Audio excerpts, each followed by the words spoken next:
राष्ट्रवादी काँग्रेसच्या पक्ष आणि चिन्हाबाबतची पुढची सुनावणी 6 ऑगस्टला। अजित पवारांनी 2 आठवड्यात उत्तर द्यावं, सर्वोच्च न्यायालयाचे निर्देश। अजित पवार यांचा राष्ट्रवादी पक्ष जम्मू काश्मीरची विधानसभा निवडणूक लढवण्याची शक्यता, पक्षाकडून चाचपणी सुरू। इंडिया आघाडीचे नेते विशाळगडाच्या पायथ्याशी घरांचं नुकसान झालेल्या नागरिकांना मदत पोहोचवण्यासाठी पुढाकार।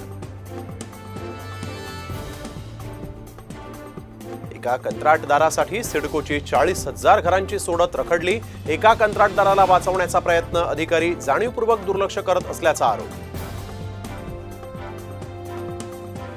10वी-12वी पुरवणी परीक्षा आजपासून, गेल्या वर्षीपेक्षा यंदा कमी विद्यार्थी देणार पुरवणी परीक्षा।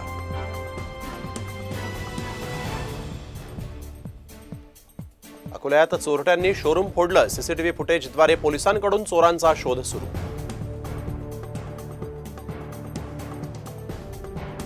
यवतमाळमध्ये जीव धोक्यात घालून पुरातून न्यावी लागली अंत्ययात्रा। कळंब तालुक्यातील जोडमोहा गावातील लोकांवर पाण्यातूनच अंत्यविधी करण्याची वेळ। बुलढाण्यात पावसाची रिपरिप, ज्ञानगंगा अभयारण्यामध्ये धुक्याची चादर, तर सामच्या प्रेक्षकांसाठी खास ड्रोन दृश्य।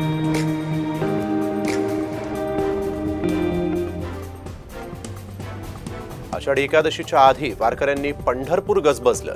चंद्रभागेच्या तीरावर वारकऱ्यांची गर्दी, मनमोहक दृश्य ड्रोनमध्ये कैद।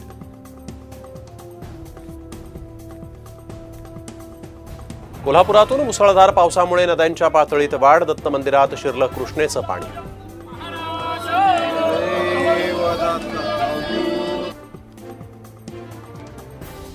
यवतमाळच्या आर्णी शहरात नाल्याला पूर, अनेक घरांमध्ये पाणी शिरल्यामुळे नागरिकांचं नुकसान।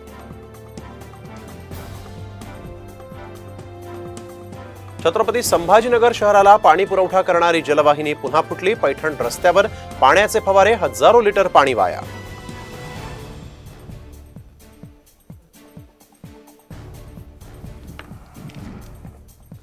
मुंबई नागपूर समृद्धी महामार्गावर पडलेलं भगदाड अजूनही तसंच, 2 आठवडे उलटूनही दुरुस्ती होईना। मुंबई कॉरिडॉरवरील एकच लेन सुरू, प्रशासन मात्र झोपेतच।